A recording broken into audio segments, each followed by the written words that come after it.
Welcome in to Denison University, Big Red Field, here as the Southern Ohio Copperheads travel to face the Licking County Settlers. Tim Hanna alongside my partner Sedric Granger. Happy for you to be joining us today. Sedric, big win last night on the road down in Hamilton. Copperheads got it done with a big fifth inning, last night. 4 runs, able to hold that lead the rest of the game. Yeah, they sure were. It was really impressive seeing them be able to put together so many runs in the middle of the game. But one of the things that Coach was talking about was getting started a little bit earlier, because throughout the first couple of the innings, it's been the Copperheads kind of shooting blanks a little bit. It seems like it takes a little bit of time for them to settle into the game. So we'll see if they're able to start a little bit faster here. It's going to be interesting to see. But it'll be a tough task. It's going to be a battle of undefeated squads. Leading off for the Copperheads for the third game in a row is the shortstop, Carson Shepard, 1 for 1 last night. 3 walks, was also hit by a pitch, a couple of stolen bases. Strike 1. Shepard, a little bit of an offensive spark last night for the Copperheads. Yeah, he certainly was. He just knows how to get on base. He actually leads the conference right now in on-base percentage, getting there about 89% of the time, Tim. Ball 1 outside there. And the pitch. Missed just outside of the plate. Ball 2. Matt Gindra is on the mound today for the Settlers. Chopper up the middle of the infield, fielded cleanly by Luca. And that is out number 1. Shepard, solid contact there on the chopper. Not quite able to leg that one out. No, but it wasn't a bad hit. It almost kind of just died right before it got to the grass section. It's like the momentum didn't keep going forward, and the shortstop was able to make a play as a result. Well, a bit of a difference, too, between hitting on turf fields and grass fields. Into the box now for the Copperheads. Matt Friesen made his first appearance last night, came in as relief of. Very nice play there by Tunane Cope. 2 outs quickly here for the Copperheads now, but they're able to get the ball on the bat, something we really haven't seen in these first couple innings so far this game, or this season. They're showing a little bit of a step forward there, and of course, like I said last game, each game is going to build on itself, and each inning is going to build on itself as well, too. So we'll see how the Copperheads settle into this game. You're on the road here, on quite a long road stand here. They started their 6 out of 7 road streak against the Joes last night, and see Bam get a hit there. Bam Thomas, a chopper over to third base in time, and that will be a quick out number 3. Copperheads go 1-2-3 here in the bottom of the first. You are listening to Copperheads Baseball on YouTube.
Back here at Big Red Field, bottom of the first. On the mound for the Copperheads today is the right-hander, Cody Williams.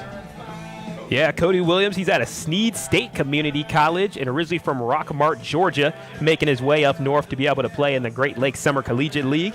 At Sneed State, he had 13 appearances. He was 1-0, 1 save, 20 innings pitched, and had 18 strikes at Sneed State. So we'll see what he can be able to do here. It was 18 strikeouts, apologize for that. And one fun fact about him, he can actually play the drums as well, too. That was one fun fact he gave to us, Tim.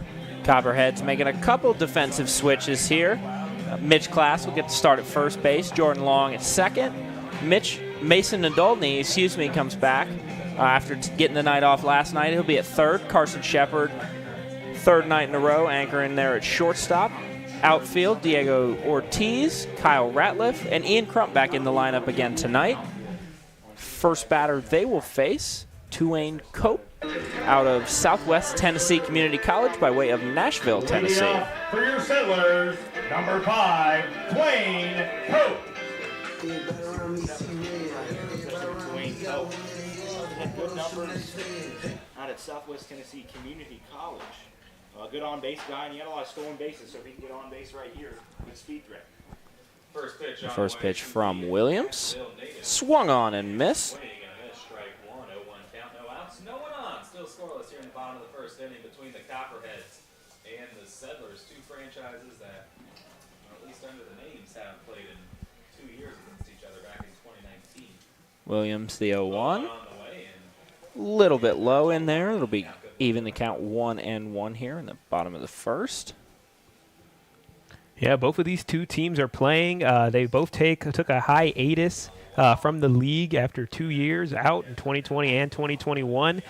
These two teams that were rivals, they've met a lot of times, are finally getting to play again. And this year, they're really going to make up for lost time, Tim, as they're going to play 9 times this season. So this is just the first of those 9. And the last time they played was all the way back July 20th, 2019. And the Copperheads won that game 11-5. But on that year, they ended up tying the series 3-3. So we'll see how this one goes. I feel like it'll be another important tiebreaker when it comes down to who's going to be able to win this South Division. Definitely, both of these teams are going to know each other inside and out, and it's going to be critical for either team trying to make a postseason run to definitely take 4, or 5, if not 6 of the games when they play this year.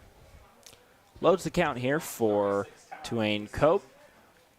3-2 count, no outs. Bottom of the first. Williams, the payoff pitch.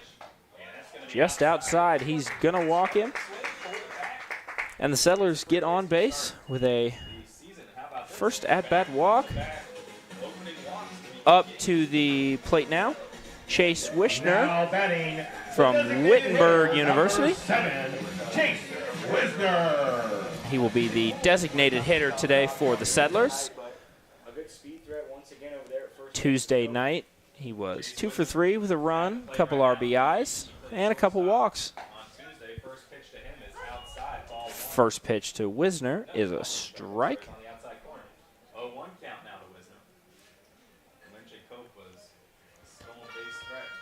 Cope with a healthy lead over there at first. Fouls one back into the woods on our left side. To the Settlers dugout. Quickly 0-2 now for Wisner. Yeah, one thing we saw yesterday, Tim, is we did see a lot of walks, especially early on. So we'll see if these new Copperhead pitchers that are going to be coming into the game today, maybe getting some of their first action, we'll see if we can be able to decrease that walk amount. Cope able to get back quickly there at first base. Still 0-2. Ended up having 2 RBIs, 2 hits, one of those a triple, and another walk. Runner goes. Fouled off into the bullpen. So we will do it again here at 0-2. Cope got a nice jump there on his way down to first base, or on his way to second base, excuse me. That ball ended up in the Copperheads bullpen down there. Yeah, kind of reminds me of Carson Shepard, where you have a leadoff guy with a good on-base percentage that is really good at stealing bases, got some good speed. Popped up the right side of the infield. Class will give it chase. Just over the fence, not able to hold on. Wisner making good contact there with the ball. Class almost able to run over and make a play on it. It is. He's quite tall, so to be able to get the arms out there, he might have had a shot at the ball, but it was just out of his reach. In the dugout. Not exactly the best place to track a ball. The 0-2. Here's the 0-2, and this time it's going to be hit. Out into right field. Crump cannot make the catch. He will throw that ball in. Cope coming in to score. Wisner in for a stand-up triple, and the Licking County Settlers strike first. 1-0 here in the bottom of the first. And the Settlers only have 4 so far this season. It is 1-0. Yep, this has been what's been plaguing the Southern Ohio Copperheads all year, Tim. It's been these slow starts. They let the Hamilton Joes get a 2-0 lead early.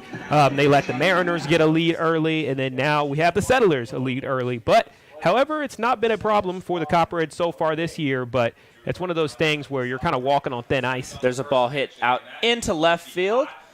Ortiz will make the catch. The throw is in a little too quickly, and Wisner will hold up there at third. That is 1 out here in the bottom of the first. Runner on third. Now up to the plate, Nick Lukac, the starting shortstop for the Settlers. Come in against Cody Williams here.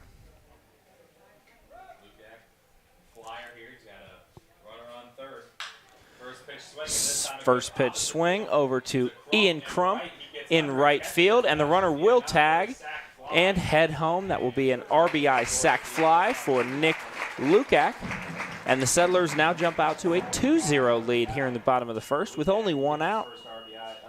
2 outs, excuse me. 2 outs now, no one on, but the Settlers lead. If you're the Settlers, this is about as good as you want to start here. You got your home crowd behind you out here on the home turf after having a game get canceled the night before. So, yeah, exciting start for them, but we'll see how the Copperheads respond. Got a long game ahead of them.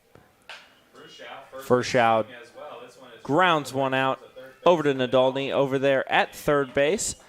That will end the inning, but not before the Settlers get 2 on the board.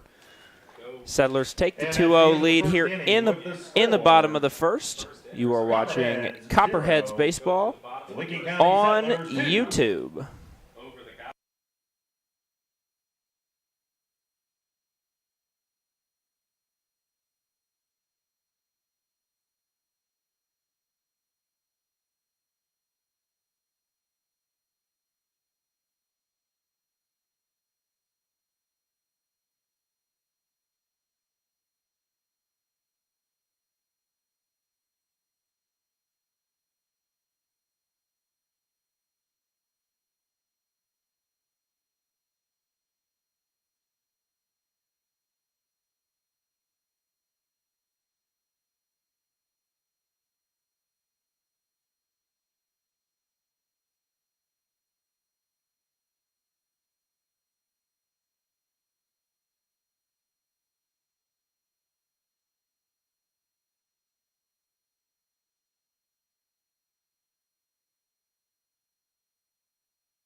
Welcome back here to Big Red Field at Denison University. Top of the second here for the Southern Ohio Copperheads. Getting things started for him in the top of the second is going to be Kyle Ratliff. He'll step into the box. First pitch misses high. Ratliff, a decent night last night. Down in Hamilton, 2 for 5 with a run. He did have the 2 doubles and the 2 RBIs. Leads the team in doubles this year. Big swing there from Ratliff. It's the strike number 1. Yeah, he was one of the MVPs of last night. Those 2 doubles brought in a couple of runners home, and it ended up being one of the biggest things for momentum, not only in the 4th inning, but also the 5th inning as well. The 1-1. Big swing there from Ratliff. Will now go down 1 and 2. And Ratliff's another one of those guys that kind of resembles the typical power guy that plays in the corner outfield positions. The 1-2 from Starting center field this evening. misses outside. Bounce in there from Ginger. I think he was just trying to get a nice little curveball there for Ratliff to chase base after, but smartly held off. It's a 2-2 count. Ratliff stands in and awaits the 2-2. Now he will step out of the box. Looks like he's got something maybe in his eye. Yeah, it could happen on a turf field. You got the turf kicking up and all that sort of thing. Ginger delivers the 2-2. Big swing there. Foul tip. And behind the dish this evening is Austin Davidson, one of 2 active catchers right now on the Settlers rosters. He'll get the start this evening over Braden Durham, who started on Tuesday night, opening night. And I wonder if things will be a little different like we talked about. The 2-2. Big swing there from Ratliff. And that will be Ginger's second. First, yep, you got your strikeout first. of the day. Yeah, that first inning, it went so quick, man. You just kind of like don't even know what's going on. A little bit difficult to process kind of what happened in that first inning. Only 5 pitches from Matt Ginger. Now into the box, Mason Nadolny. Had the night off last night, but on opening night, went 1 for 3 with a walk against the Mariners. Pretty solid over there at third base on defense as well. The 1-0 is outside. Will be 2-0. Yeah, it's great to see the Minnesota boys back in the lineup. Both went from the same area, both from Minnetonka, Minnesota. We'll see Mitch Klass coming up in the lineup as well. Fouled back into the net there for Nadolny. 2-1 is the count. 1 out here in the top of the second. Settlers lead 2-0. 2 games compared to the Settlers 1 so far in this young season. 2-1 pitch on the way, and that will Pitch is outside. It will to count 3-1 now here for Nadolny, who's got a pitch to work with now. We'll see if we get a big swing here. Nadolny doesn't even think about swinging at that one, and he will drop the bat and head down to first base. No outs in the top of the second as his Minnesota man steps into the box. Mitch Klass, teammate of Nadolny's over at Concordia University. Also had the night off last night. 0 for 4 on opening night against the Mariners. Yeah, but like to note, dives back in time. Yeah, I'd like to note that he played very well at first base, though, and really held down the position the whole night against the Mariners. So we'll see how he works today, especially on the defensive side, but also batting as well. But we were talking to Coach, and he was talking about how he's going to try out a lot of different personnel, kind of see where guys fit. And it's interesting seeing the kind of mix-up and the combinations of different players you can have out there in batting orders as well as out there in the field. And it is. We've seen that already, even a change from last night. Jordan Long moving from third base last night, now over to second base tonight. Ortiz and Crump back in the outfield where they were on Tuesday. The 2-0 looks a little inside. Bring the count to 3-0 here for Klass. Kind of mimics his number 30 jersey. Throwback over to first. Not in time. Nadolny will brush off his jersey, and we'll get ready to do this again here at 3-0. Ginger delivers. Big swing there from Klass. And a little bit underneath that one. 3-1 is the count. And a swing and a miss there from Klass makes it 3-1. Change up. Set 3-1 on the way. That's going to miss high. Back-to-back walks. Runners on first. Got another runner on for the Copperheads, and in comes Diego Ortiz. Now batting the left fielder, number 26, Diego Ortiz. Diego Ortiz, he's at a UAB, Puerto Rico, and went to TNXL Academy and went 0-1 against the Joes, but got a little bit of time. Yeah, and Ortiz has also struggled so far in this young Jack season. Dennis will come out and talk to his pitcher. Has make sure everything's not all right. But with one out here, Sedric in the top of the second, Copperheads look like they're look to get these 2 runs back. Yeah, I mean, this would be the earliest that they've ever scored anything if they're able to really take advantage of this situation here. You have a situation where you only have 1 out. You got a couple of really talented hitters coming up for the Copperheads. So we'll see what they can be able to do and see if they can execute in this situation. Something we talked to Coach Lanning about, a little bit slower of a start for his team in the first 2 games. I'm sure that was an emphasis in the team meetings today to try and get the game a little started. Exactly, Tim. But one of the things that I noted during the interview was that even if they started off very slow, there were guys who picked up this team, and the phrase trust the process went around the dugout. And it seems like everybody really rallied around that, and that allowed them to be able to get victories even when they were down by 3 runs, or even when they were down late in the game, or down middle of the game, or start of the game. The offensive explosion yesterday in that 4th inning can definitely be attributed to that, as that ball will be fouled down the left side of the line. 0-2 to Ortiz. Yeah, good luck finding that baseball. Runners on first and second here. 1 out. Swing and a miss. I think Ortiz knew anybody was on first base as he kind of took off down that way. That will be second out. Number 10, Ian Crump. Ian Crump comes in now. Also had the night off last night. Was 0 for 3 and a walk on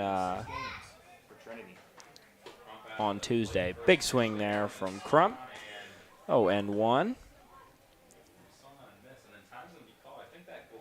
One thing with Crump, he did have the game-winning run off of Friedel's sac fly against the Mariners. So after being walked in the 9th inning, he was able to get all the way around the base patterns and ultimately score that game-winning run. The 0-1. Swing and a miss on the inside pitch there. 0-2 now. The Copperheads are down to their last strike in the inning with 2 runners on. Well, we saw a couple of 2-out rallies, Tim, yesterday, so we'll see if they can be able to pull some of that magic from yesterday in Hamilton and bring it over here to Granville. The 0-2 missed outside, and Gindra really recovered after walking 2 batters in a row, struck out Ortiz. Now he's got Crump exactly where he wants him. 1-2 from Gindra. Chopper. And we'll just go foul there down the 3rd baseline. We will do it again at 1-2 for Ian Crump. Davidson, I believe, showed up Tuesday. Was the first day he could report. Yep, I believe you're correct with that one. I know it was definitely, it was Tuesday because I remember getting the information given to me that he did show up Tuesday, and he was on the roster Tuesday. 1-2. 2 pitch, and that has been a miss. Missed the outside of the plate. But it was Crump that laid it off. Good job there by Austin Davison behind the plate to keep that in front of him and keep the runner stationary at first and second. 2-2 pitch. Swing. Big swing there for strike 3, and Matt Gindra gets himself out of a jam here in the bottom of the second. Copperheads don't get any here in the top of the second. And we will be right back. You are watching Copperheads Baseball on YouTube.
Bottom of the second inning is brought to you by Jackie O's.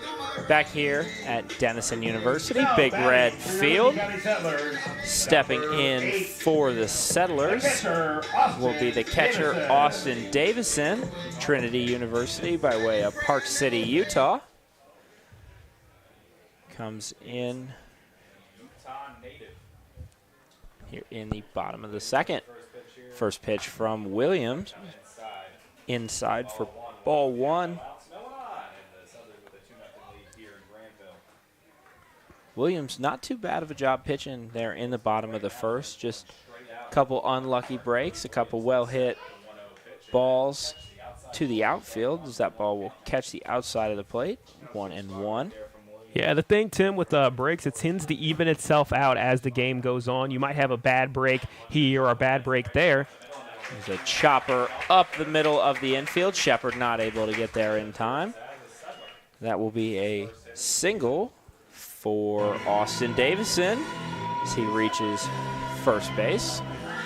Yeah, it's interesting, Tim, how it seems like any hit that goes into that line or that crossover place between the infield and the outfield with the change from turf to grass, it seems like the ball's momentum, if it's rolling, it just dies and stops. And that's almost worse for the outfield team, especially for our Copperheads outfield team, because the ball's not going to keep rolling to them as they run for it. It's just going to stop. And the center fielder, left fielder, right fielder, they're going to have to get on their horses and get to that ball. A little bit harder of a ball to judge there as it's kind of coming pretty quickly through the infield and then just dies when it hits that grass. That's something some of the guys that we talked to before the home opener, actually, is some of these guys weren't quite used to playing on turf fields. Most of their college fields were grass, so it was a bit of an adjustment when they first started taking ground balls in the outfield.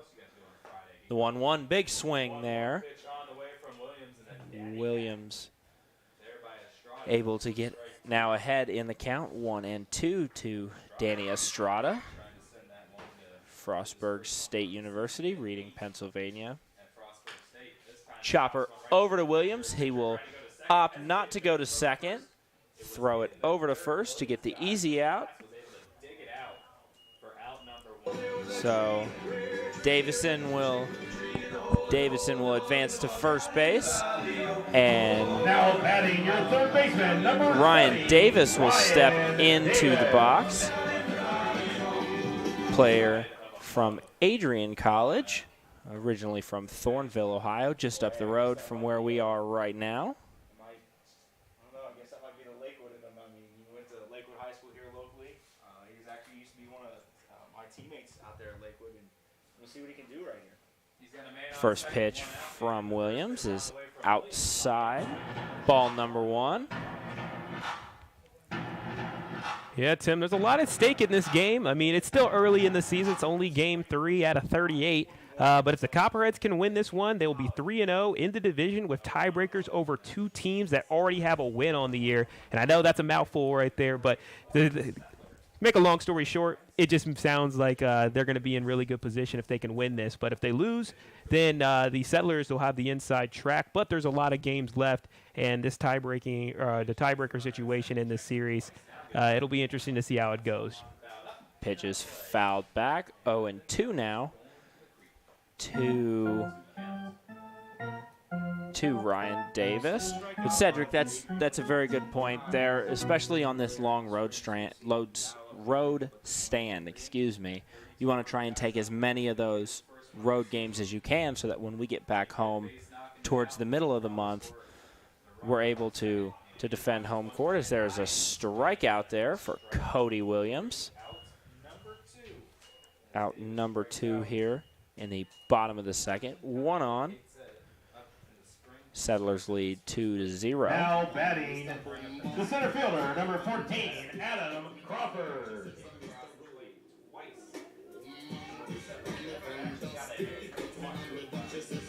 Adam Crawford, the center fielder, taking a couple swings at it. Williams looks on and delivers the pitch. Inside, ball 1 to Williams. Or to Crawford, excuse me. Yeah, Tim, we go back to our conversation at the beginning of the year when we were looking at the schedule and how we have the big road stand at the beginning and then you have the home stand afterwards. The main key for the Copperheads is just to be able to stay in the mix, steal a couple games on the road. You might drop a few in the process. I don't think there's any teams in this history of this league that's ever gone 38-0. But staying in that mix can be huge. And then when you get home, take advantage of those home games. Take advantage of all the great fans we have listening here at home, as well as all the fans in Southern Ohio that come to the games. It really can be the extra player on a team and really give them that extra oomph to be able to win the game. Strike one there, and definitely seeing the environment of opening night, that had to have played a factor in the way that the game played out on Monday night with the walk-off win and the being able to stay in the game the entire time after going down early. Shakes off two on the mound, and now they're just going to step off and get reset. This is a matchup of 2-1 count here. 2 outs in the bottom of the second. Settlers lead 2-0 as Adam Crawford awaits the 2-1. Swung on and fly out over to the Settlers bullpen, and one of the relief pitchers makes a pretty nice snag down there in the bullpen. 2-2. Yeah, pretty impressive. Got the glove up over there. Made a nice catch. Maybe they got to try him out there at outfield.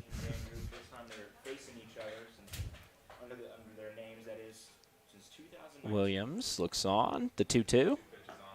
Inside, and we'll load the count here full here in the Adam Crawford awaits.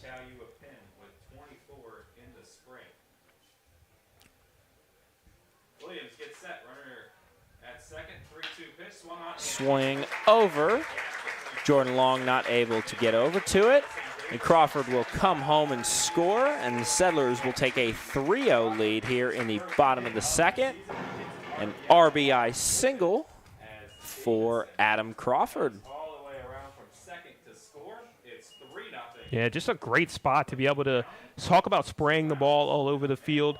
He put it in a perfect spot for his runner to be able to get home. And when you talk about speed, Austin Davison really got around those bases real quick. He went all the way from first to third base, and he got there in a hurry. And another factor that happened, again, the ball, as soon as it hit the outfield, it slowed down once again, making it very difficult for outfielder Ian Crump to be able to go up and get it. So we'll see if the Copperheads could also take advantage of that next time they're hitting.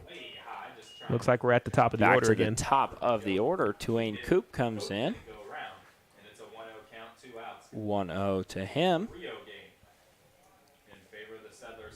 Runner on first as Williams delivers the 1-0. Big swing there. Gets one back from him.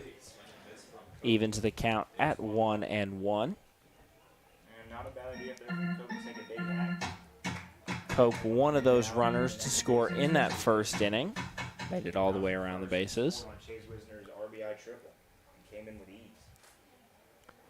Deliver, the runner goes. Throw down from Friesen on the opposite side of the bag. Not quite in time there for Shepard, covering down on second. So that will be a stolen base for Adam Crawford. This has been one thing that the Copperheads have been a little susceptible to. We saw the Hamilton Joes get away with stealing a couple of bases yesterday, so we'll see if this continues to plague the Copperheads, especially early in games. Williams looks at it. Swing and a miss, and there's a strikeout for Cody Williams to end the inning here in the bottom of the second. But the damage is done. The Settlers get one more here in the bottom of the second. We will go to the top of the third. You are watching Copperheads Baseball on YouTube. Copperheads 0, Licking County Settlers 3.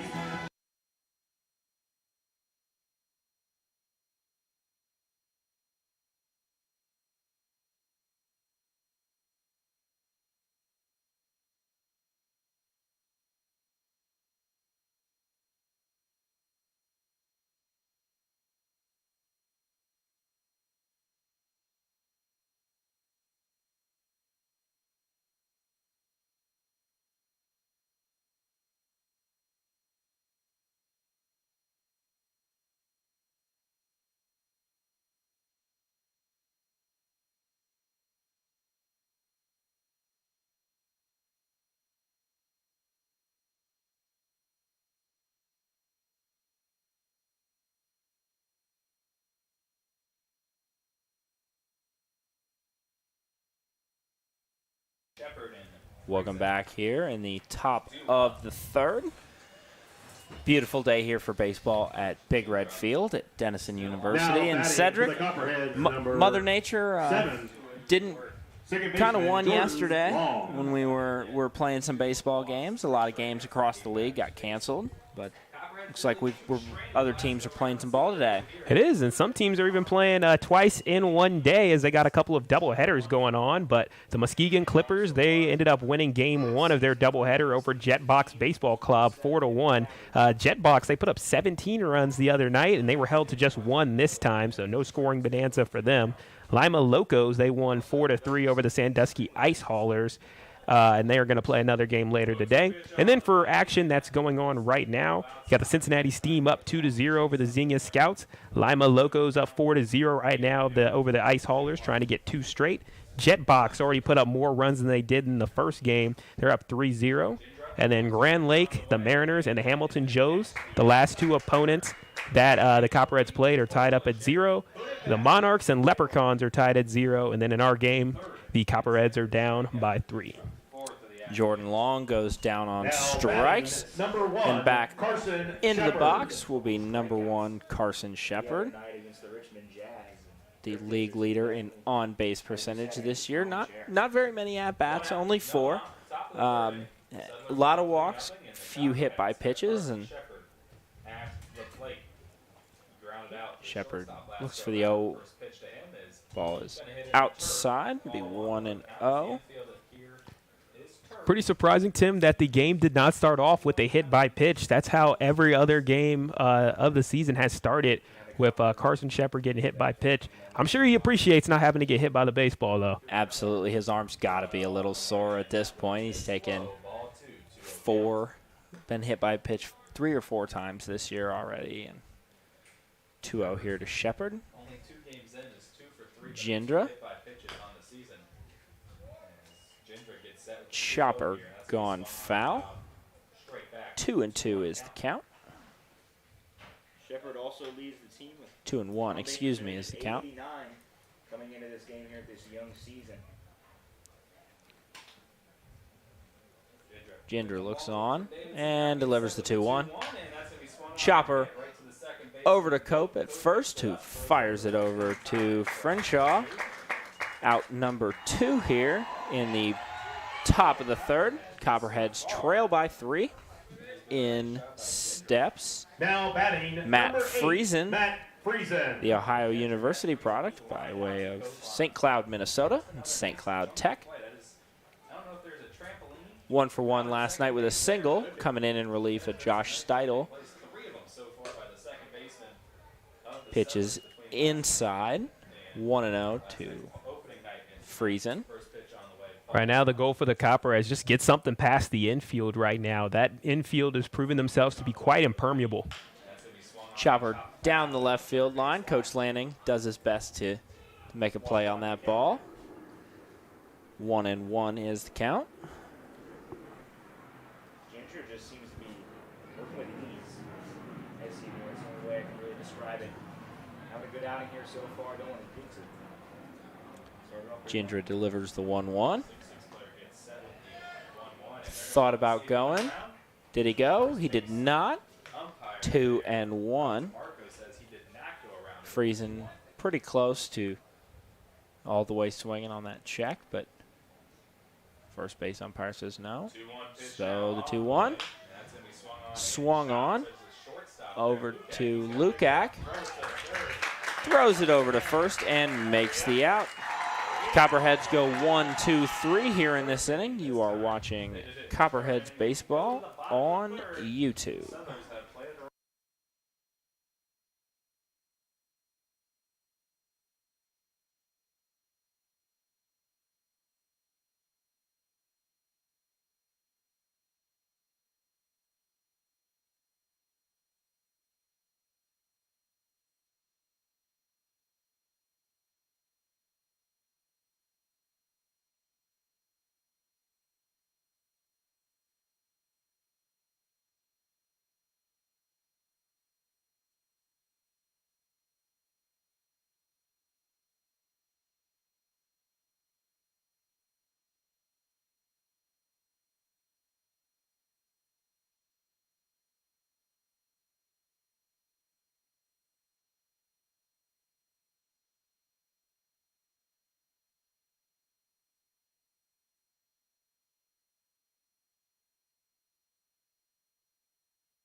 This bottom of the third inning is brought to you by OUCU Financial, where you belong. Settlers lead 3-0 here in the bottom of the third. Up steps Chase Wisner, who will take the pitch as he swings, and that ball will drop in the right field gap in front of Ian Crump. One pitch, one single here for the Settlers as they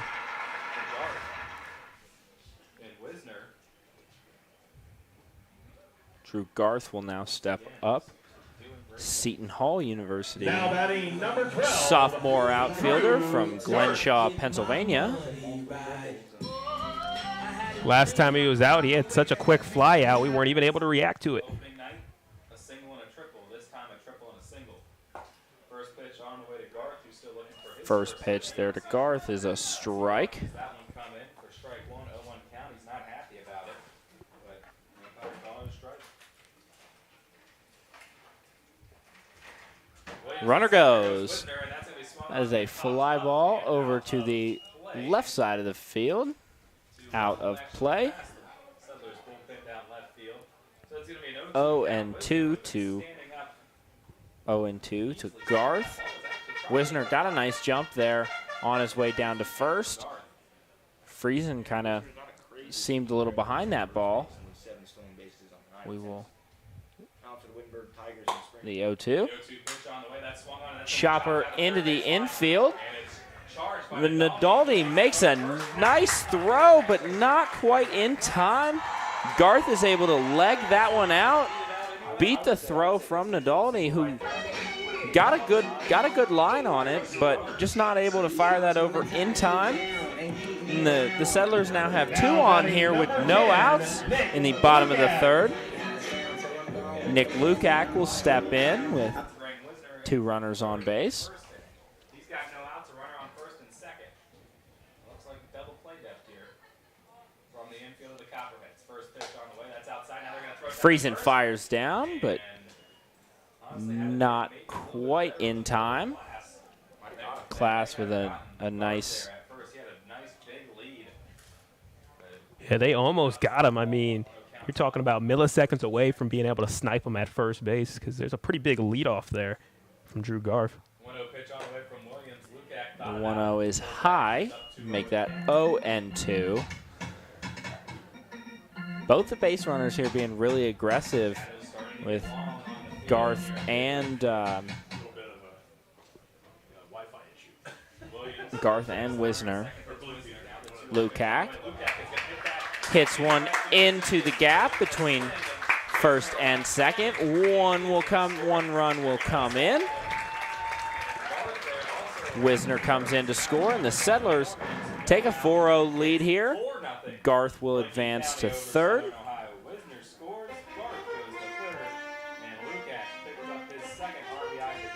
And Coach Lanning will come out to the mound here now in the bottom of the third. Yeah, Tim, it's one of those things where you might even have to think about last night where we got back super late. We were on the bus with the players. We got back to Athens at 2 o'clock in the morning, and now you're in a situation where you have to wake up the next day, get on the bus again, go another hour and a half to play another game, and you could just think about just fatigue. Fatigue becomes an issue, and you have to wake up in this sort of game here. It's still early. There's still a lot of time left, and the Copperheads have been in a situation similar to this. But right now, it seems like the Settlers are firing on all cylinders. It does. They've had a lot of offensive explosion here. And, you know, no worry here from Coach Lanning. Just trying to get his guys to, you know, keep the mentality in there. Williams does have a couple strikeouts today. Now batting number 25. Yep, the hit total now for the Settlers, that's 7 hits. According to my count. Frenshaw comes in now. Runner goes. Friesen throws down to Long, who tags but is not in time, as now Settlers have 2 runners in scoring position here. Bottom of the third, no outs, as they lead 4-0. So there is no force play here for Kershaw. 0-1 count, though.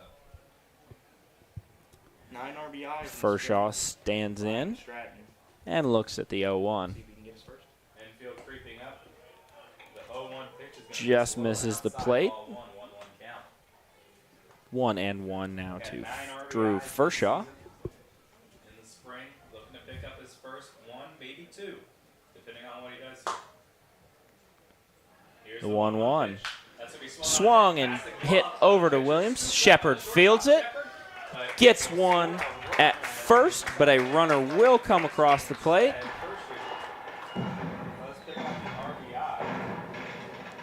Settlers take a 5-0 lead now as Garth advances. Garth comes across to score, and Lukac advances to third. Austin Davison now in the box. Infield back to normal depth as there's 1 out and a runner on third. Here's the pitch to Davison. First pitch to Davison is low. It'll be 1-0. Settlers have just had a great day at the plate so far. Put up a 5 spot so far early in this ballgame. The 1-0 is outside, and that will miss the plate. 2-0 now for Davison. Hits so far too. But you also have to credit the aggressive base running. At one point, you just got to stop the bleeding here for the Copperheads, figure out a way to be able to get out of this inning, and it just goes out by out. Well, we saw that last night in the bottom of the 9th. Peck had walked a batter, got a couple guys on. One comes across to score with only 1 out, and then was able to battle back, rely on his defense behind him too, to get the other 2 outs to win the ball game for the Copperheads.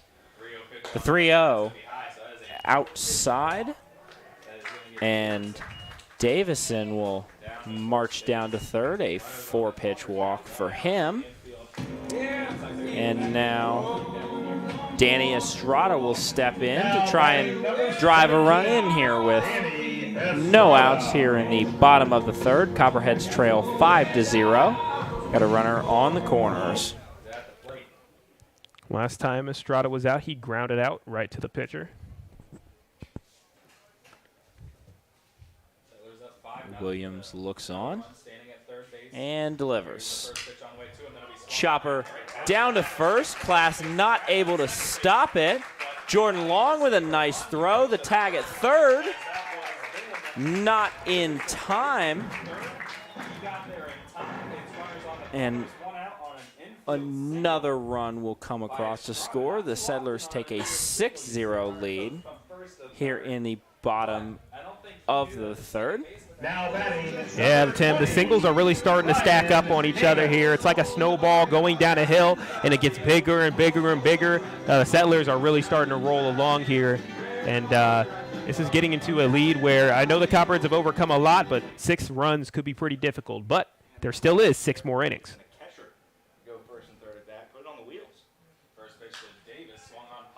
Davis pops up to right field. Crump will come over, make the catch. But a runner will come across the play, not quite in time for Friesen to try to make a play that. It's now 7-0 for the Licking County Settlers. Out number 2, Davison does score, so it is now 2 outs here in the bottom of the third. Now batting number 14. Adam Crawford will come in now.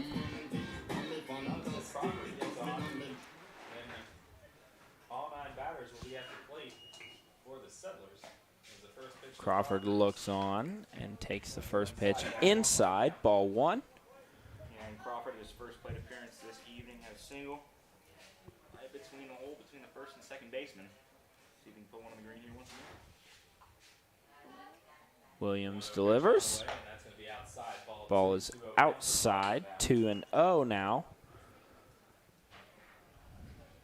for Crawford. Copperheads have not gone to their bullpen because they're trying to save arms. I mean, this is their 3rd straight day of games. They played on opening night on Tuesday, played again last night against the Henry. Williams 2-0. Big swing there from Crawford, gets him swinging. 2-1 is the count. 2 outs here in the bottom of the third. It's got to feel good for Gendra. He's had a couple straight pitches without any strikes for his name, so now to be able to get one, maybe could be able to build something. Crawford chops one down the first baseline towards the Copperheads dugout. Evens the count at 2-2. Here with 2 outs in the bottom of the third. Looking at the pitchers here for the Copperheads, it seems like they've only not used 5 pitchers so far this season. Williams' pitch just misses outside to load the count at 3-2. Big opportunity here early for Cody Williams to be able to make something happen here. Williams, the payoff. Swung and into that same gap there in right field, in between Jordan Long and Ian Crump there. And runner will advance to third. The runner on the corners here, 2 outs. And we've got another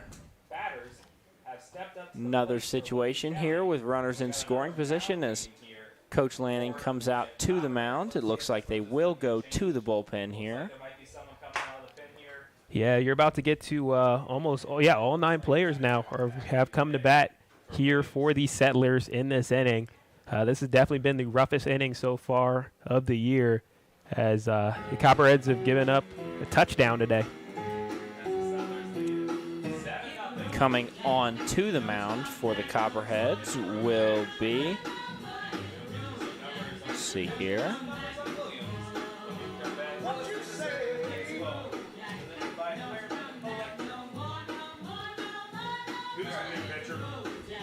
We thought 37. Yep, should be Dylan Herner, looks like. Dylan Herner is going to come in, the Edison State Community College freshman from Berkeley, Michigan. Had 7 appearances this year, 3 starts, 15 innings pitched, 8 strikeouts on the year at Edison Community College. Big fan of the Buffalo sports teams. So Herner will get warmed up here. We will take a quick break here and bring it back when the action returns. You are watching Copperheads Baseball on YouTube.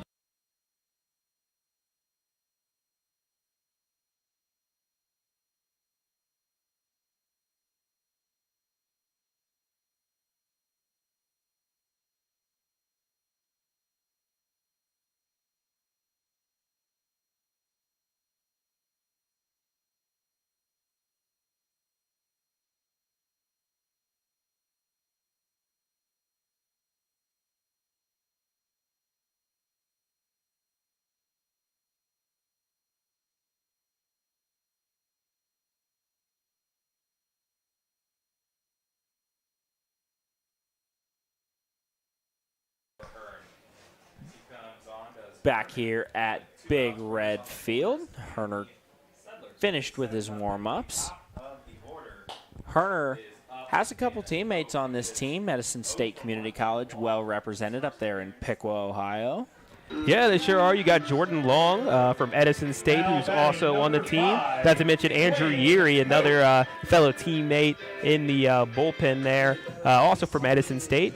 But with that, he had 7 appearances this year at Edison State. He had 3 starts, 15 innings pitched, 8 strikeouts for this season. And one fun fact about him, he's all about Buffalo sports. He's a big fan of the Bills, big fan of the Sabres. And that's a little bit about him. Chopper right over to him, and he will make the third out here. And the Copperheads escape disaster here in the bottom of the third. Settlers lead 7-0. You are watching Copperheads Baseball on YouTube.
back here in the top of the fourth.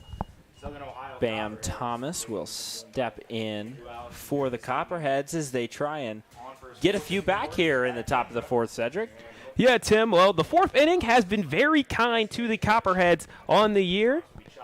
Chopper over to the shortstop. Lukac able to make the throw over, and one quick out here already Now batting in the top of the fourth. Kyle Ratliff. Yeah, didn't even get to finish my thought there, Tim. You already have the action on the field, being able to take the priority there. But, yeah, the Copperheads, they were able to get their first run of the year in the fourth inning. And then last game, they were able to start getting their first runs in the fourth inning as well. So we'll see if they can get it started. And Kyle Ratliff was one of the guys that helped to get it started. Chops one over the Davis, who will not throw it in time. And Kyle Ratliff is able to get on base here with only one out in the top of the fourth. No Nadoni surprise. will step in now. No surprise Ratliff was able to get there. His best characteristic, he told us, was his speed, and he showed it right there, getting to first base to hopefully build some momentum and start getting that generator turning here for the Copperheads that need something. 2 first pitch swings in a row. We'll see if Nadoni will follow suit. He will not. He will take strike one right down the middle. Get a good feel for it. You can tell their Copperheads are being a little bit more aggressive here now, down 7 here in the top of the fourth. Throw over to first is not in time. Ratliff back in time. It is. Why not go for broke? You're down by a good amount of runs here. The only way you're going to come back is by making a few plays here and a few plays there, and we'll see if the Copperheads can be able to force the action. Big swing there from Nadoni. Not able to make contact. Ratliff looked like he was going to go down to second base. Mason Nadoni, his goal is to build consistency and steadiness within his game when we were talking to him preseason. So we'll see if he can be able to work on those goals throughout this year. Pitch coming top shelf. 1-2 is the count. We've got one down here. We're still in the top of the fourth. And your Licking County Settlers lead the Southern Ohio Copperheads 7-0 right now.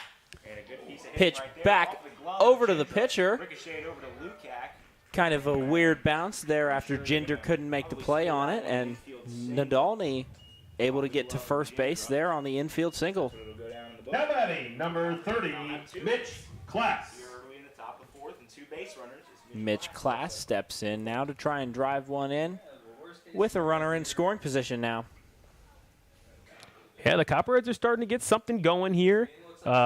Again, fourth inning has been their best on the year, and right now it's looking like the start of a pretty solid inning here. But now it's just time to execute. As I said earlier, we had situations where the Copperheads did have a couple runners on back in the second inning. We saw Mason Nadoni get the second, Mitch Class get the first, so both of the Minnesota boys doing their thing to be able to get there. And they just weren't able to finish the job. So it's going to be key to see what the Copperheads can do. But it looks like they're going to have to do it against a new pitcher. Pitching change here at Big Red Field. It appears that Owen Little is coming in relief of Ginger. Owen Little from Southwest Tennessee Community College by way of St. Peters, Minnesota.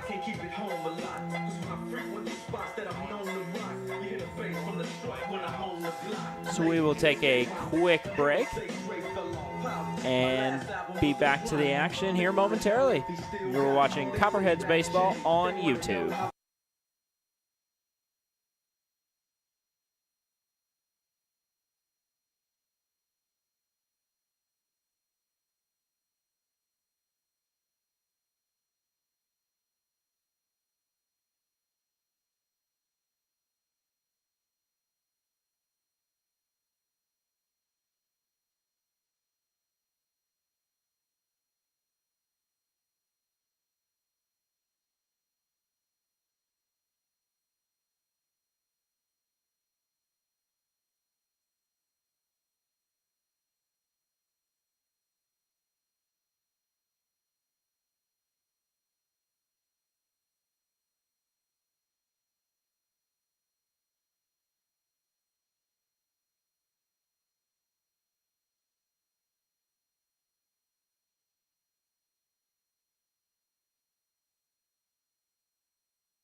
Back here at Big Red Field after a pitching change, Owen Little will step on the mound and go to work first against Mitch Class. That's all you got to do here. As that's kind of what the Settlers did back Tuesday night when they faced the Jazz. Kind of chipped away back. Now, granted, the lead was not 7. At max, it was 3. Class hoping to get things going here for the Copperheads offense. First pitch is a strike. Right down the part of the plate for a strike taken there by Class. Strike one there for Mitch Class. Yep, last time Class was up, he ended up singling in the second. It's a half swing there. From Kind of a half check swing. Looks like he did not go. Or he did not go. He did not go. Count now evens up at 1. That will be 1-1 for Mitch Class, who's got a runner in scoring position. Would be the first run of the day for the Copperheads. He's able to drive one in here. Home set once again. Little looks, delivers. Ball outside. Good job by Davison keeping that ball in front of him. Kept in front well there by the catcher. Not allowing the runner to advance.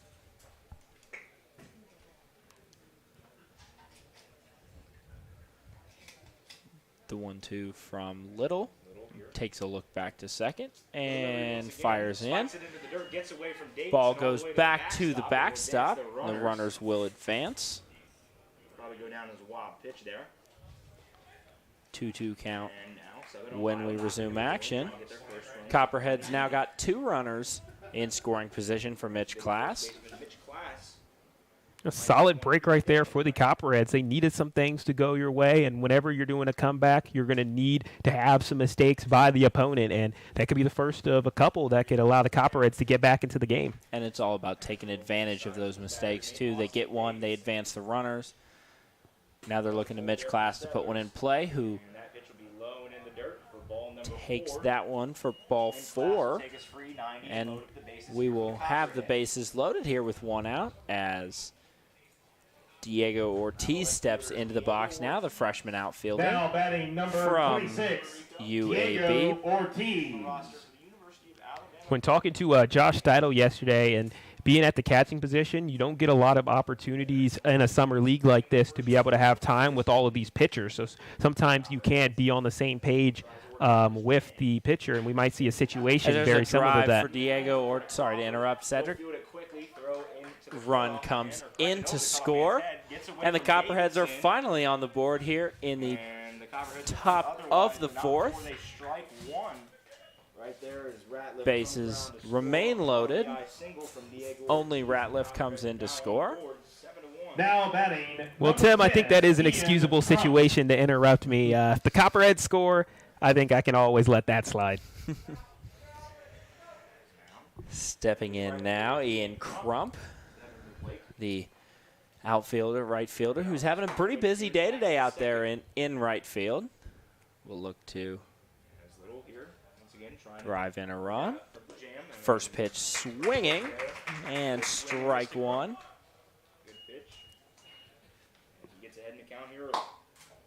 Owen Little on the mound. That's another earned run charge there to Ginger. It won't be really charged a little.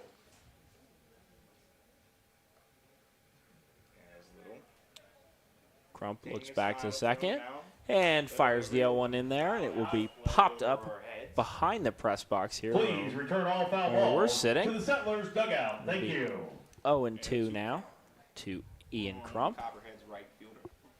Struck out earlier today, so it was 0 for 1. Looking to try to get to 1 for 2. It's a run coming across if you can get a pop-up or a fly-out. Yeah, this is a big spot right here for Little. The delivery from Little, swing and a miss, drop third, but first base is occupied, so that will be the second out of this 4th inning. And up steps Jordan Long. Another busy day defensively for Jordan Long today over at second base. Quite a few balls have been hit his direction this afternoon. But also pretty talented on the offensive side, as he has the highest batting average in the league coming into tonight. Still early, but hitting .750. First pitch will be low. Ball 1 to Jordan Long. Andrew, I'm not sure. A little bit of a check from Long. I guess the consensus Jordan is that Long he with the did start not go. last night He at counts third 1-0 base after Nadolny got the night off. And the 1-0 delivery from The Little. 1-0 He's from low Little. inside for a ball. Outside, it'll be 2-0. There from Davidson. 2-0 count here, 2 outs, top of the fourth. Copperheads just scored their first run of the game. Settlers still lead 7-1, but the bases are loaded here. 3 if you're the Copperheads, so it's not like your lineup is set. Big swing there from Long. It will be 2-1 now. For strike number 1. As Little tries to work back here. Bases loaded here in the top Little looks Score 7-1 in favor of the Settlers over the Southern Ohio. and fires in the 2-1. 2-1 delivery will be in there for a strike. Inside part of the plate, but it will be a called strike. So Long, Little The count up at 2. evens it up at 2-2 with 2 outs. Balls, 2 strikes, 2 The outs. bases are loaded here for Jordan Long. Little try to work himself out of the jam. Little The 2-2 delivers. delivery and a Big strike swing there from Jordan Long. giving up 1 run. So Owen Little comes in relief, gets it done, only allows 1 run to come across the plate. We will be right back for the bottom of the fourth. You are watching Copperheads Baseball on YouTube.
Back here at Big Red Field.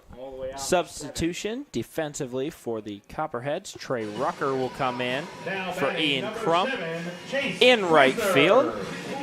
And up for the Copperhead, or up for the Settlers Rucker out there in right field out of will Arizona State, be coming all the way from Texas.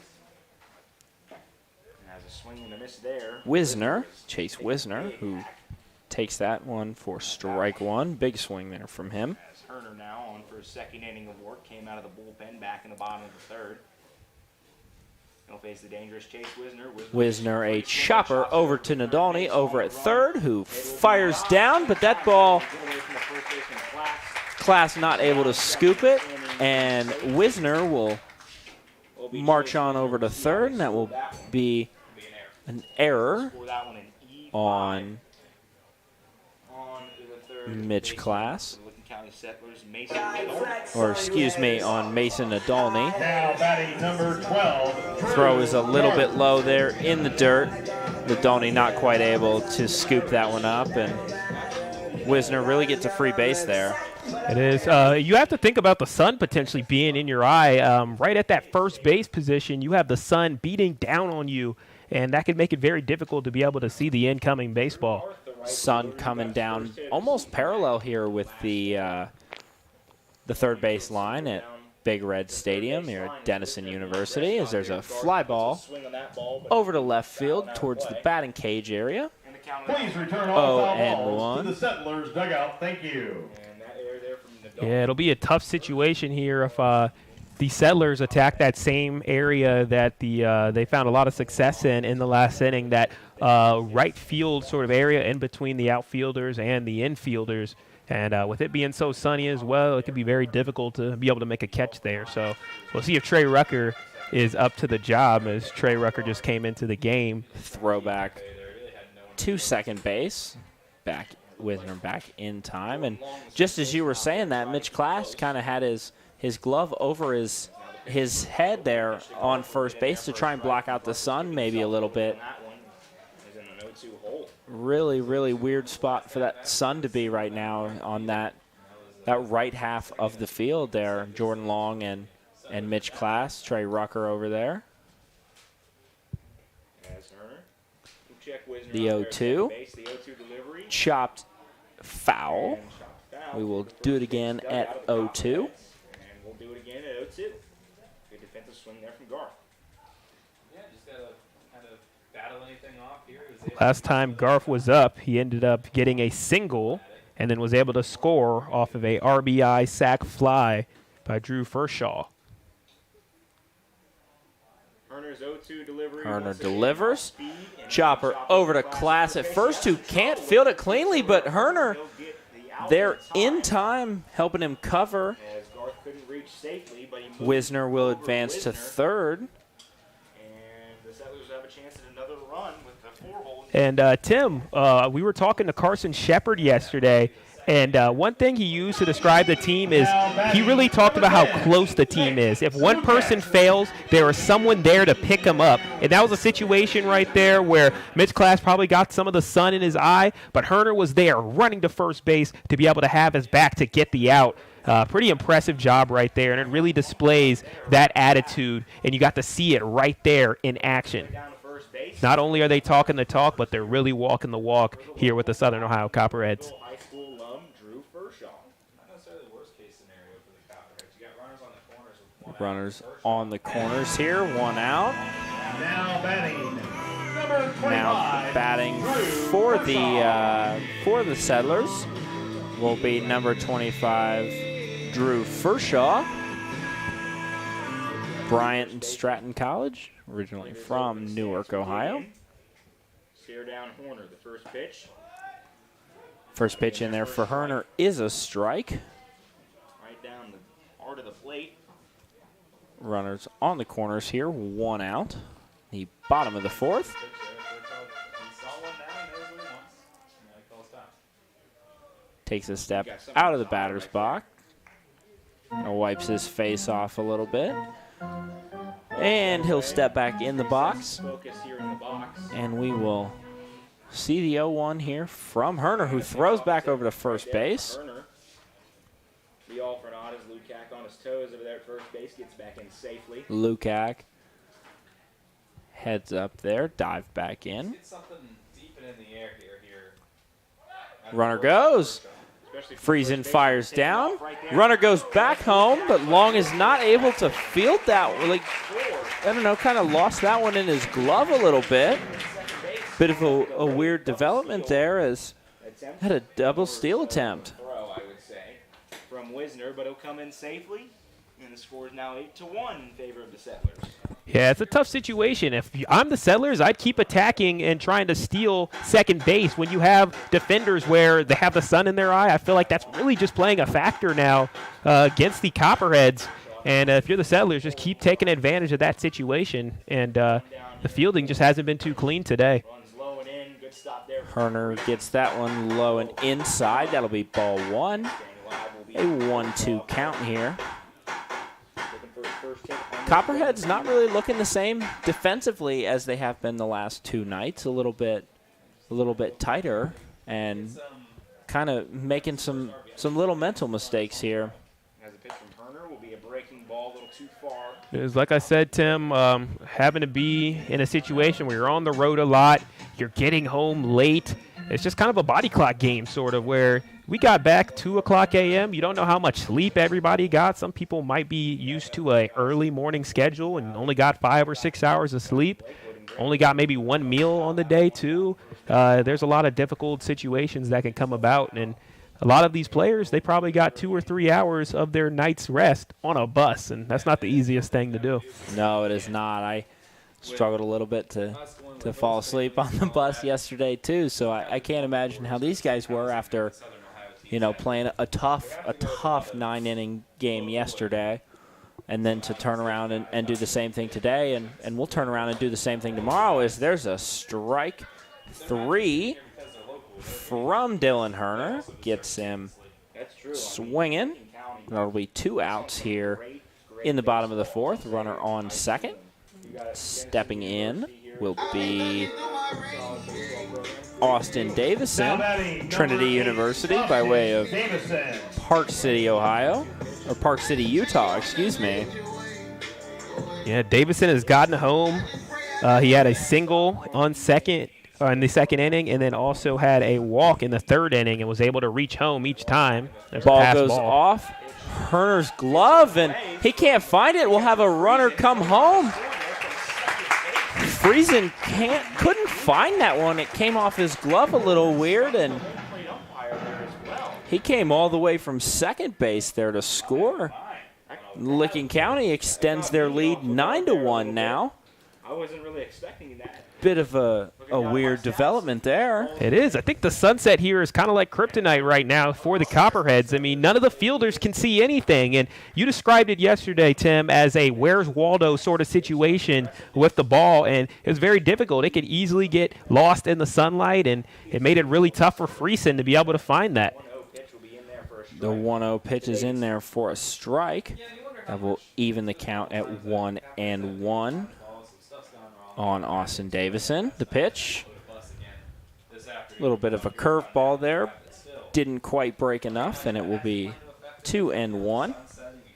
You have to give a kudos to these Settlers runners, as they've been really doing a great job of taking advantage of the mistakes, taking advantage of the disadvantageous fielding position here for the Copperheads, and they seem to really just be opportunistic in that way. Been running with their heads up, getting the signs from the base coaches, and really able to take advantage of this as there's a fly ball.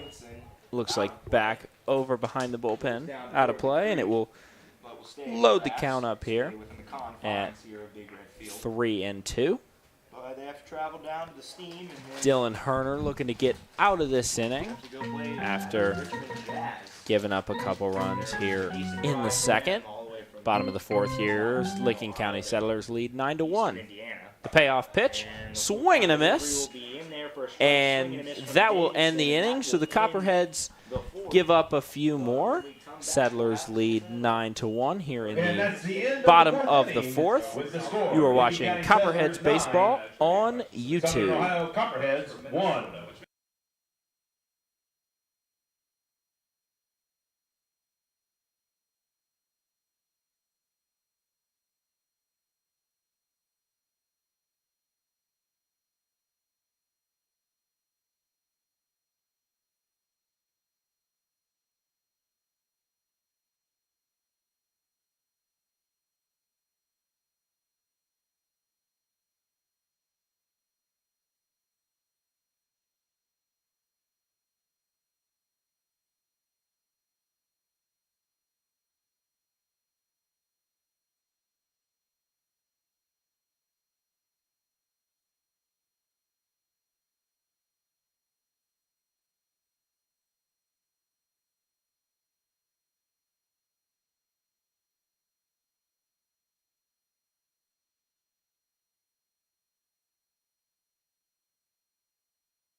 back here in the top of the 5th, and I am now joined in the booth by Licking County Settlers broadcaster Andrew Allison. Andrew, welcome to the stream. Yeah, Tim, thanks for having me. First time I've been on the Copperheads stream, but Tim and I are pretty familiar with each other. Spent a decent amount of time down in Athens together. Absolutely. Well, you know how that goes. Always sometimes appropriate for our audience, sometimes not. So we'll get back to baseball here as Shepard chops one over across the infield. In time. What a play there by Lukac to get the first out of the inning, and that's a pretty impressive throw. Shepard, one of the faster guys on this Copperheads team. Yeah, I've been impressed with this Lukac kid pretty early in the season. Now this is only game 2 for us, game 3 for you guys, but he's done pretty well, and pretty well so far tonight is at the plate. Then he makes a great defensive effort.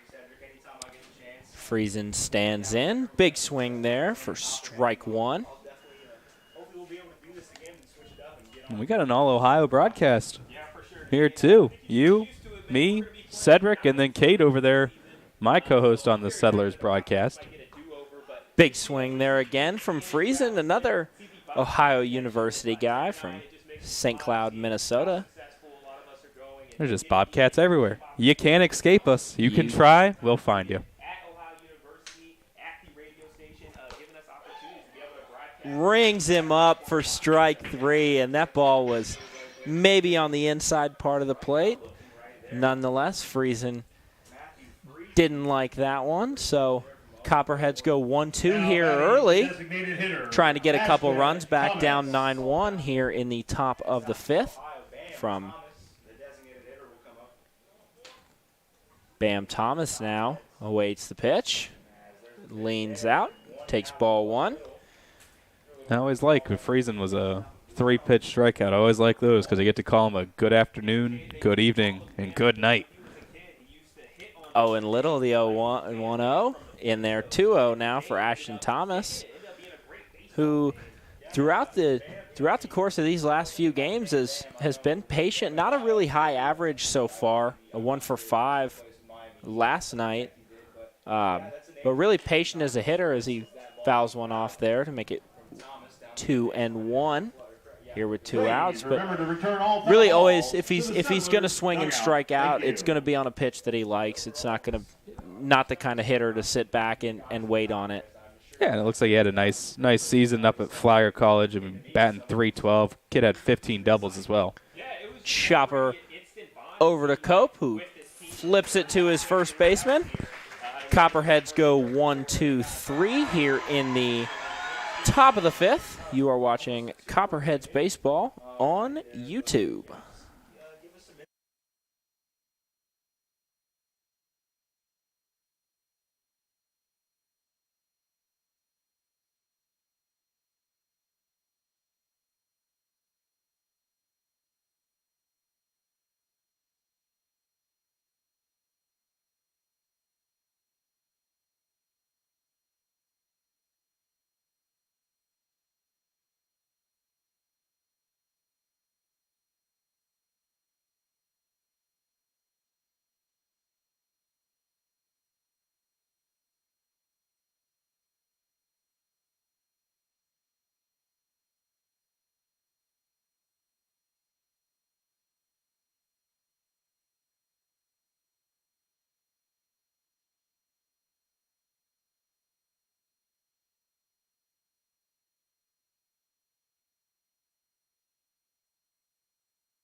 Back here for the bottom of the 5th inning, presented by Jackie O's Brewery. For all of those Copperheads fans out there, 21 years and older, be sure to stop by Jackie O's to try the Homer's Hazy IPA. Estrada steps in now, takes a first pitch strike. Nice little breaking ball there from Dylan Herner. All right, Tim, you want a shot at our trivia question we always do on our Settlers broadcast? This Let's one's a go little for it. Copperheads themed, actually, because I was looking at the Copperheads roster. Copperheads have 3 players from Minnesota. So it got me thinking. There's not a lot of baseball players known from Minnesota. How many Minnesota players were born?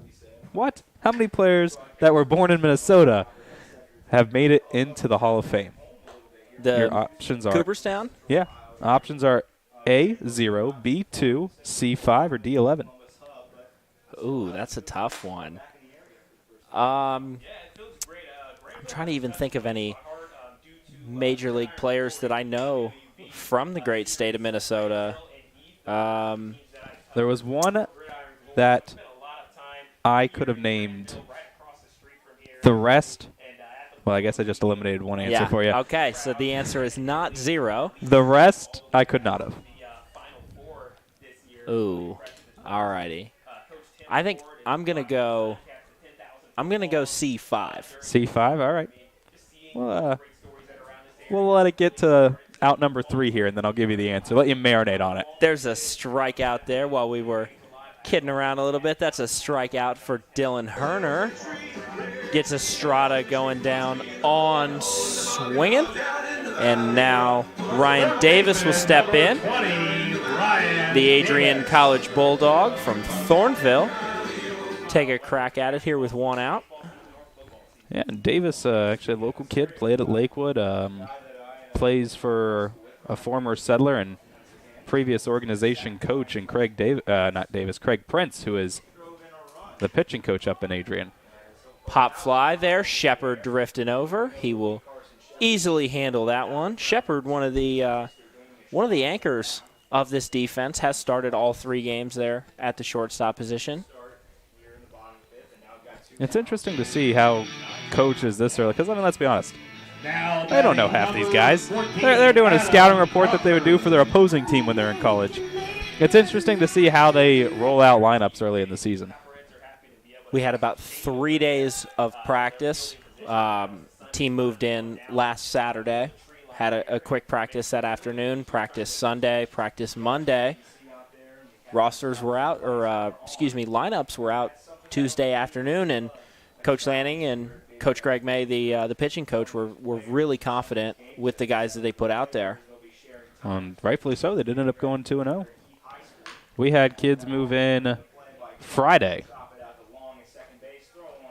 Long over to first base. Gets them going 1, 2, 3 here in the bottom of the 5th. We will stick around for the answer of the trivia question. Are you sticking with C5? I am. C5, final answer. It was B2. Chief Bender, who was elected in 1935, and then Paul Molitor, who was elected in 04. Okay. Molitor, I could have named. Paul Molitor, yeah.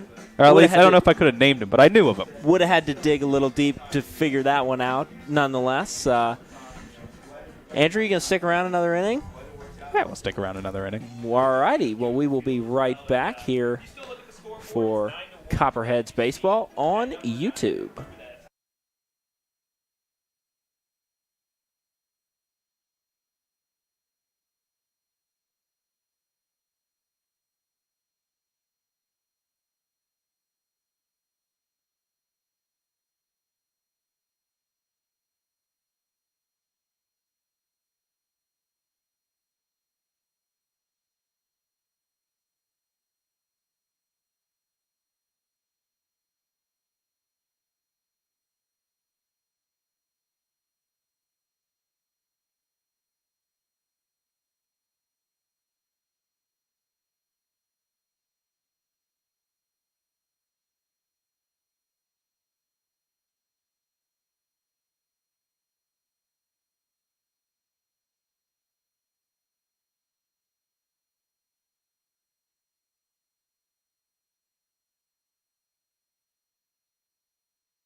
back here at Big Red Field on Denison University. Andrew Allison joining me in the broadcast booth, the Licking County Settlers broadcaster. Kyle Ratliff drills one out to center field. Crawford underneath it. Hauls that one in. Maybe the first time I've seen someone go to the track. Pretty close to the warning track back there. Ratliff, a pretty consistent hitter. 1 for 3 and a walk. 2 for 5 with 2 doubles and 2 RBIs yesterday against the Joes.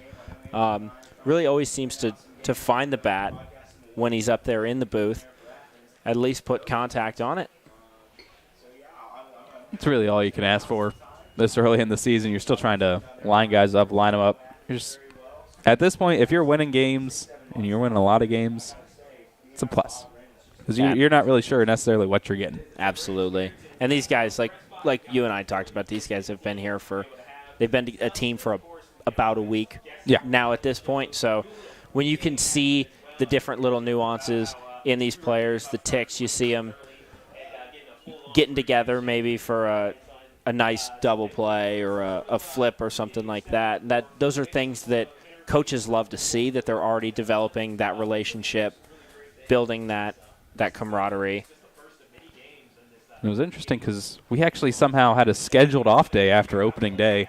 The guys actually went out to Roosters and got dinner as a whole team, which, I mean, I don't know how you get 30 guys going to Roosters, and I feel bad for that wait staff, but nice to see on our end. Absolutely, yeah. The guys going out, spending a little bit of time together. There is a inside pitch to Nadolny. 2-2 count here, 1 out in the top of the 6th. Settlers lead 9-1. There's a swing and a miss, and Nadolny goes down on strikes. 2 quick outs again here. We were kind of talking during the break. We had this little crossover thing planned, and hopefully tried to get a little bit of airtime, but now keep going 1, 2, 3. So yeah, we had all these long innings where guys were getting on or runs were being scored, and instead now everyone's just kind of packing it in, saying, all right, let's just get out of here, it looks like. Class steps in. That one will be low. After we switch back, that we're just going to have one long, massive inning. That's how it's going to go. Look at you from the other side of the booth, and just one singular tear will run down my face. And it's like, Andrew, come back. I'll just get up, take the headset off of Sedric, and say I'm back. That's how it's going to work out. 2-0 count here to Mitch Class. A really nice night for baseball here. Absolutely. Pretty decent-sized crowd here at Denison, Big Red Field. Yeah, it's one of those, you're sitting there at this point in time. You could be looking at 90-degree weather. Instead, you got a nice, cool 71. You see some people in jeans, but it's not cold. Bit of a mistake I made last night when we were down in Hamilton. Didn't bring a jacket, as there's a rocket through the middle of the infield. Class will get on with a single. Yeah, where I live, you're talking about all the storms and stuff. Where I live, we lose power a lot when it gets windy and it's storming. The storm went through. Power was still on. Sitting outside, had the doors open. No wind, no rain, and then we lost power. I was like, how is this when we lose power here? Must have went down. We really did get lucky down in Hamilton last night, avoiding most of the storm. It was kind of going off and on while we were getting set up after we got off the bus, and then by the time game time came around, it was really turned out to be a really nice night, and then kind of avoided the rain the rest of the night, coming back to Athens. Man, I talked about it was odd that we had a scheduled off night the day after opening day, but it kind of worked out because if they got any of the storm that we got down where I live about 40 minutes south or so, like Columbus saw, there was no way a game was being played on this field last night. No, we were actually one of the only games to play last night. I believe it was just us and I think it was a North Division team, wasn't it? Lima, I believe, got a couple games in, or a couple innings in last night. Did you guys have to play Lima this year? we do not. Lima is not on the schedule. Our North Division team is actually the Sandusky Ice Haulers. Oh, see, that's ours too. That's weird. So we'll go up there in late July and play those guys, and then they'll come back down here a couple days later. I had the pleasure of going to Lima when we played in the championship series against them. That place is just a rocking stadium. They built their own stadium for them. They have a party deck. They have a beer batter. It's just a great place. Sounds like an awesome environment up there. Who knows? Maybe we'll see them in the. No, I don't think in you guys will. I championship think we game. might see them in the championship game. Then might have to make my way up there as a fan if that is the case. But it's an early season. Anything can happen here. What's your get to a little baseball here? What's your biggest outlook you think for this team this year? Well, judging by the way the first 2 games have gone, they've got a lot of good pitching. They've got the bats woken up right now, but who knows how long that'll stay. I mean, if that keeps it up, then I think the sky's the limit for this team here in the Great Lakes. And, I mean, of course, every GM's probably saying this, but I was talking to our GM, TJ Lyons, and he kept saying, he's like, I think I got a championship roster. I'm like, well, I would hope going into the regular season that you would think you'd have a championship roster, but at least through a game and what are we in the bottom of the 6th inning, it's looking to be a solid roster. Yeah, we're thinking the same thing. We saw kind of this team come together, rally 2 games in a row, rallied from down in a deficit. So something this team is definitely capable of, but no, there'll be no shortage of familiarity between these 2 teams by the end of the season. We got 9 games. 9 total matchups this year. I believe it's I think so. 4 here and 5 down in Athens. Yeah, I believe that's correct. Something like that. So should be good. Well, Andrew, thanks for coming on today. Appreciate it. Oh yeah, no, it was fun seeing you, Tim, and I'm sure we'll see you next Friday down in Athens. Sounds good. For Andrew Allison, we will head to the bottom of the 6th. You are listening to Copperheads Baseball on YouTube.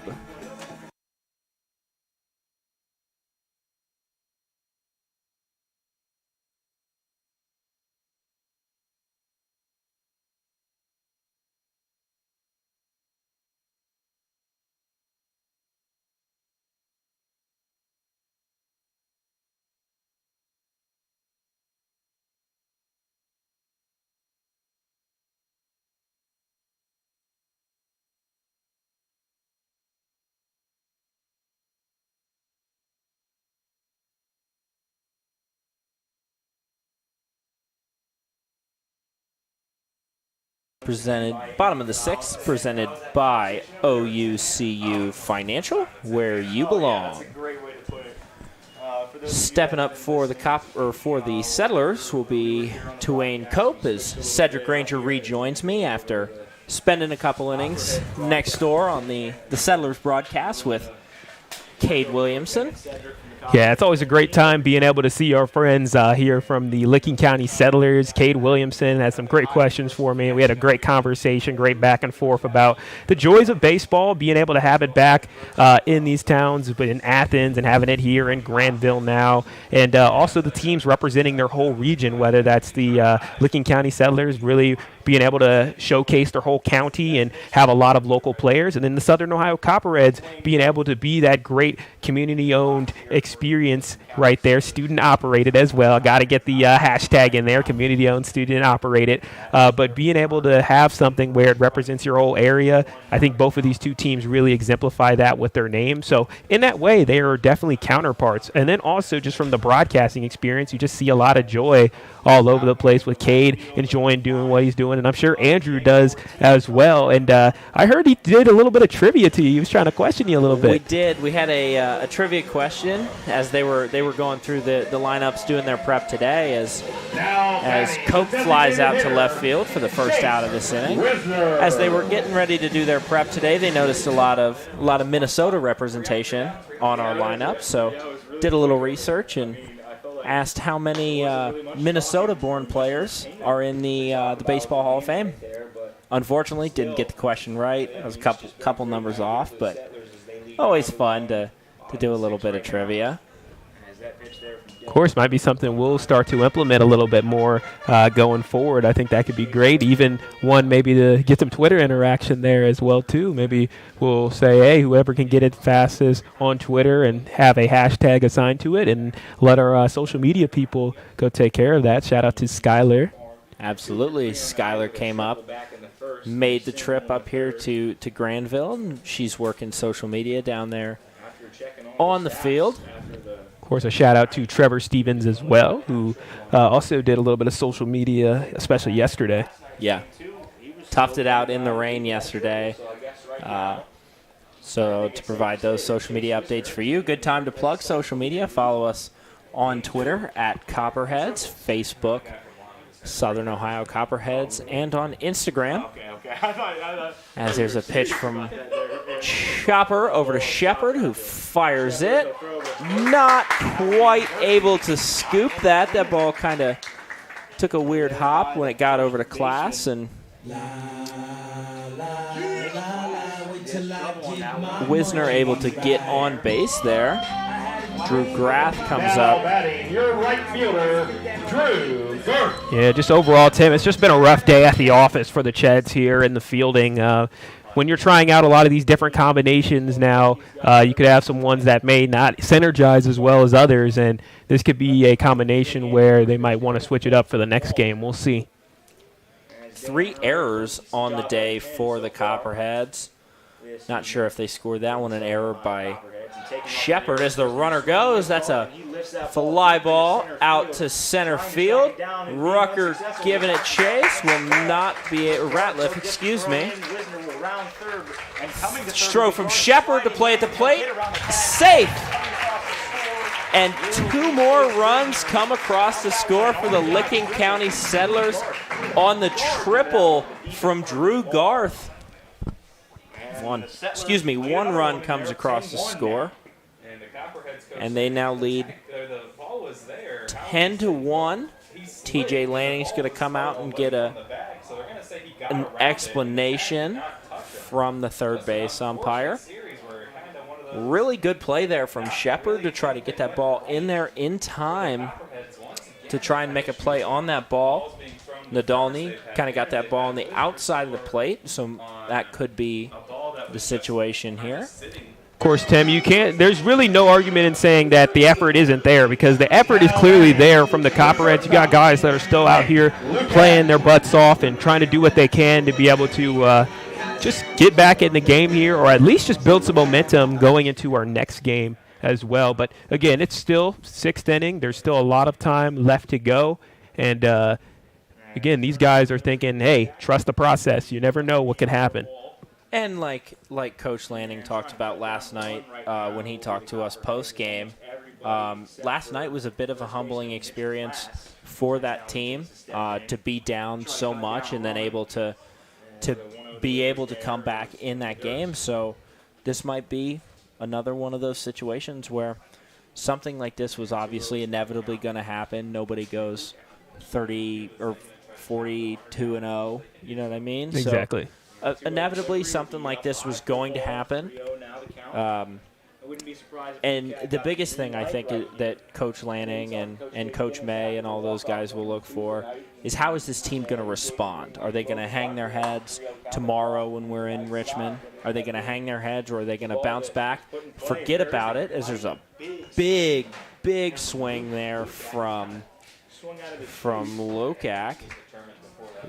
Not able to connect there, but is this team going to kind of hang their head in defeat, or are they going to bounce back, forget about it, and able to try and go get business done tomorrow? Yeah, it's going to be a real gut check for the team, as they're going to be going against the Cincinnati Steam, a team that is up right now over the Xenia Scouts. They had 2 days off before their game today against the Scouts, and they only had to go about 30 minutes for their travel. So it'll be another team where they're in a similar situation to Licking County, where the Copperheads are playing a team where they're getting pretty good rest before the game happens, and you're getting a situation where you're playing them on the road, and the travel's going to be tough. These players all got to go and get on the bus at 8 in the morning to to be able to go to this game. So it's going to be a real gut check. So I'm really curious to see how they'll respond tomorrow. Still time today, but the end of the game today will really play an impact on what's going to be going on the next day. And Tim, we'll get a little bit of an inside scoop being in the bus. We'll kind of get to see what the feelings are. Is it more of a determined sort of attitude? Is it a downtrodden attitude? I mean, of course, there's always going to be emotions that come with losing. Throughout my school career, I had a lot of losing seasons. I did not have a single winning football season my whole career. Best we did was 4-6 while I was there. And I've experienced losing a lot, and with those situations, it's all about really how you respond. And again, you can't ever fault the effort. You know the effort is there. Just sometimes early season, you just got to work out the kinks and work out the bugs, and sometimes you just have a dud, and you just got to say, c'est la vie, and get ready for the next game. Dylan Herner's afternoon is finished here in the bottom of the 6th. It appears that, I believe that is Jarrett Oaks out there, the University of South Carolina Sumter. Pitched a couple innings against the Joes last night. Now pitching for the Copperheads, number 9, Jared Oaks. So Jared Oaks will come in here with runners on the corners. One out here in the bottom of the 6th. Copperheads trail 10-1 to the Licking County Settlers. Yep, Jared Oaks becomes the first pitcher on the team to have 2 appearances on the season. He only pitched 2/3 of an inning in the last game, walked 2, struck out 1. Did not give up any runs. Season right here, 0 for 3 on the night. Furshaw steps in. Oaks. The delivery. As the pitch there from Oaks. Ball low and outside. For a ball. Be 1-0 here to start. A little bit of gamesmanship from TJ Lanning, the skipper for the Copperheads. Second pitch, also low and outside, right around the same spot as it was the first time. Catcher there, Matt Friesen. They'll keep in front, count now 2-0. Settlers lead at 10-1 here in the bottom of the 6th. Runners on the corners as that ball is also low. 3 pitches, 3 balls here. Out of the bullpen. Jared Oaks, 3 straight balls to get his day started. Might be the threat of walking. And Bases loaded. Furshaw stands in for the 3-0. Pitches outside. He will load the bases on a 4-pitch walk from Jared Oaks. This season will be Drew Furshaw, as that'll mean the bases are loaded now for the backstop. Austin Davison comes in now, the sophomore catcher. The catcher. Now, this was a situation, Tim, where the Copperheads were really great in last game, as they had a lot of situations, I believe 3, where they had a loaded bases and only 1 out, and they were able to get out of the inning each time with only about 1 run given up. So we'll see what the Settlers do in this situation and see if the Copperheads can combat that. And kind of thematically, Tim, you think of these teams' mascots, it's like a Wild West showdown. You got the Settlers and the Copperheads. First pitch there from Oaks is a strike. Second one will come in as a ball just on the inside part of the plate there. So that will be 1-1. The count to Davison. He's playing for a good squad. That is true. Davison fouls one back into the net. 1-2 now the count. 1-2 is the count as Oaks trying to get his first out of his appearance here today. Only had 1 RBI out there, 3 hits, but did come around to score 3 times. So one of those hits was surprisingly a triple, and triples seem to be the way of the Settlers. Oaks looking in and delivers the 1-2. Pitch there from Oaks. Bit outside that will even the count at 2-2. For a ball, 2-2 now the count evened up. Bases loaded here in the bottom of the 6th. Settlers lead 10-1. Right there, Andrew, was their speed. And there it is. Big swing there. Davison goes down swinging, 2 outs here in the Bottom of the 6th, Jared Oaks gets his first strikeout of the day. Did a great job working through that at-bat. Had some difficulties. He tried to deliver a breaking ball earlier that just didn't break for him, but he kept being true to his pitch, and it paid off for him. Estrada comes in. Excuse me. Estrada comes in now. Only give up 4 hits to the Copperheads. Oaks shakes it off, and he will get ready to deliver the first pitch of the at-bat. Estrada, the left fielder on the evening. Delivery from Oaks will be right down. First pitch right down the middle. Number 1 seed right Strike 1.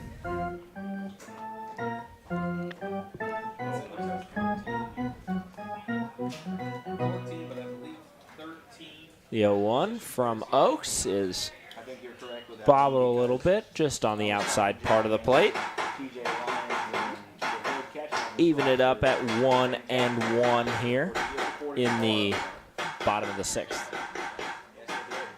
Also in the Division III College World Series. As the pitch there will catch The 1-1 there is a strike catching the outside part of the plate, and it will get Oaks down to just one more strike to get himself out of this little jam. Oaks, surrounded by trees right now, gets an opportunity to be able to make a play. One is fouled back into the fence, and we'll do it again here at 1-2. Danny Estrada, so far on the day, 1 for 3 with a single back in the 3rd. Infield single that he beat out. Hit over to Jordan Long at second base. Oaks looks on to Estrada. Last appearance. The 1-2 The delivery will be misses the outside part of the plate. 2-2 is the count. And Estrada will still try once again to put this in live right here. Estrada being really patient here as he sits in and watches the 2-2. 2-2 delivery from Oaks. 3-2. Got Garth a little off balance over there at third base. That he has Little bit of he had to hustle back in. Friesen kind of bobbled that Getting one, and safely, and the count now runs. looks like I think that's Davison down there on third. Kind of got a little jumpy. And the payoff Runner goes. will be swung on and fouled down the left field line and out of play. And we'll line them up. Please return all foul balls to the Settlers dugout. Thank you. Excuse me, that's Drew Garth down there on third base. Starting to run on contact. Here we are. The payoff. Broken bat here as Class comes over and cannot hang on. Jared Oaks. Jared Oaks not able to hang on to that scoop from from Mitch Class. Broken bat on the field. It's the second one now we've seen this year. Gunnar Aldridge cracked one yesterday during his at-bat. Yep, that was back in the first inning of that game. And that last play that happened, Tim, it just really summarizes the night here for the Copperheads, where just even routine things just have not gone their way. And it's been a tough out, as now I can officially say the Settlers have given a licking to the Copperheads. That is true. First pitch to Davis. Fouled back. And he'll try to square one up here. And that's the first broken bat. Ryan Davis, the Adrian College sophomore infielder. Not often that you see those broken bats. When you see 4 errors, That's true. That is true. 6 innings for a team as well, but that's what the Cowboys. Another foul ball As Davis over fouls that one on the out right into side crease. of the field. Rolls down toward the crease. Well, quickly 0-2 now for Ryan Davis. Big red field. I'll mention, Tim, that the high score in the league this year is 17 by Jetbox Baseball Club, and the Settlers might have a chance of being able to eclipse that. Break. The Copperheads have other plans here. The 0-2 delivery from Oaks will be inside for a ball. Settlers lead 11-1 as that pitch sneaks into the inside part of the plate. 1-2 is the count here to Ryan Davis. Night against the Xenia Scouts, and then they'll hit the road for a total of 7 straight. Yeah, 7 straight. They go on a nice little road. Fly ball over to Jordan Long, who gets underneath it. And the Copperheads get out of the inning here in the bottom of the 6th, but not before they And that's the end of the 6th inning. give up a Score, run Licking here. County Settlers, Licking 11. County Settlers lead Southern Ohio 11 to Copperheads, 1 here in the bottom of the 6th. You are watching Copperheads Baseball on YouTube.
Back here in the top of the 7th. It is do or die time here for the Copperheads. The Great Lakes Summer League does a run rule, 10 runs after 7 innings. So this will be the last attempt for the Copperheads to get a couple runs here. Now batting for the Copperheads, number 3, Trey Rucker. Trey Rucker will step in. Appearance of the afternoon.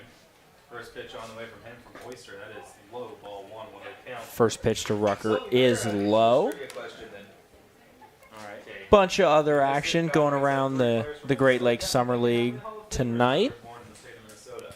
Yeah, there's a good couple of games that are getting to the latter portions here. You got the Lima Locos up 9-4 over the Ice Haulers, so they're also having a pretty good day with the Bats here. Same with the Settlers. The Jetbox Baseball Club and the Muskegon Clippers tied at 4, and then the two teams that the Copperheads have played on the season, the Grand Lake Mariners, are up 5-2 over the Joes. Rucker not able to beat the throw down there at first, and that is one gone here in the top of the 6th. I'm going to say 5.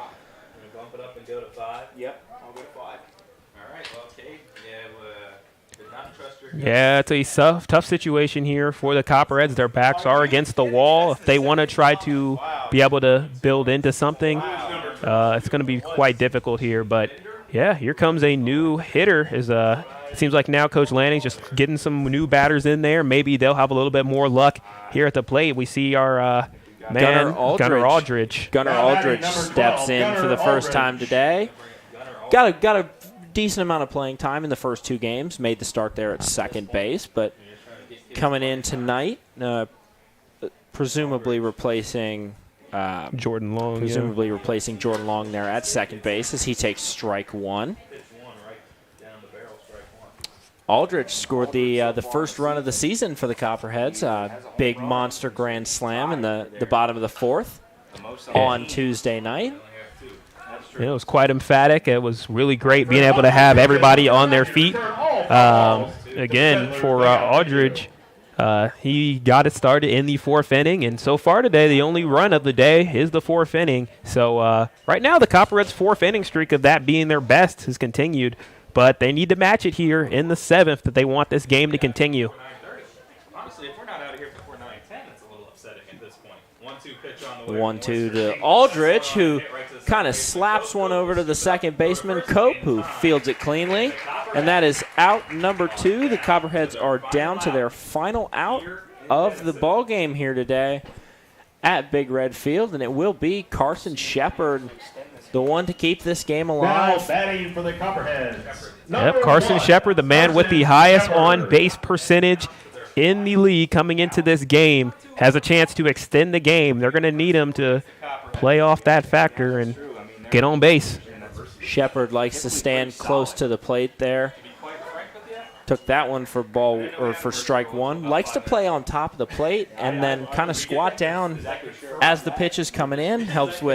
Not only helps with his swing, but also help maybe to shrink that strike zone. As there is a ball that Lukic drifts out to grab, and the Copperheads fall in this one to the Licking County Settlers 11-1.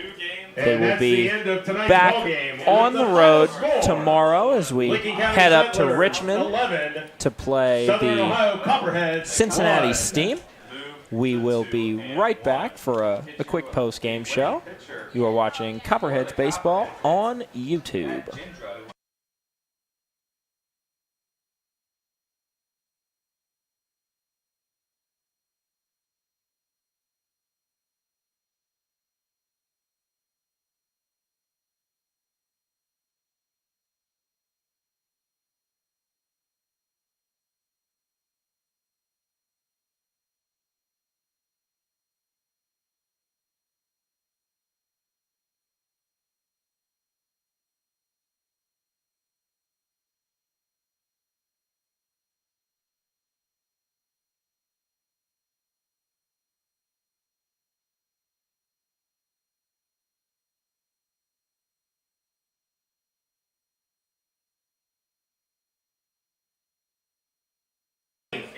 Back here in the broadcast booth, Tim Hanna alongside Sedric Granger. Sedric, not quite the result we were looking for today. An 11-1 loss for the Copperheads.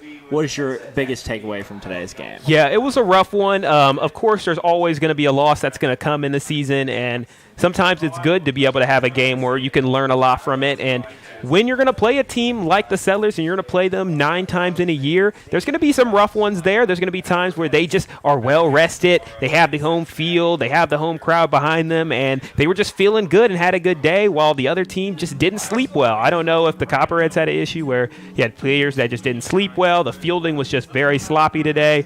And, again, that's the tough part about a road stretch. But the bright side is they're still 2-1. They've gotten 2 wins in the division over the Joes and the Mariners, and they're going to have a lot of chances to be able to get revenge on the Settlers. So at least it's not game over for the Copperheads. I mean, you still got a lot of games left this season, and there's going to be – it's like a roller coaster. There's going to be ups, there's going to be downs, but whenever you get down, you got to come back up. So this is one situation where we think back to what Carson Shepard said about, hey, whenever anybody on the team fails, there's going to be somebody that's going to be there to help them get up. Well, this is where the whole team, they failed today, and they're going to have an opportunity to be able to get back up when they face the Cincinnati Steam tomorrow. And an opportunity they will have. We will be back on the road again tomorrow, going out to Richmond, McBride Field.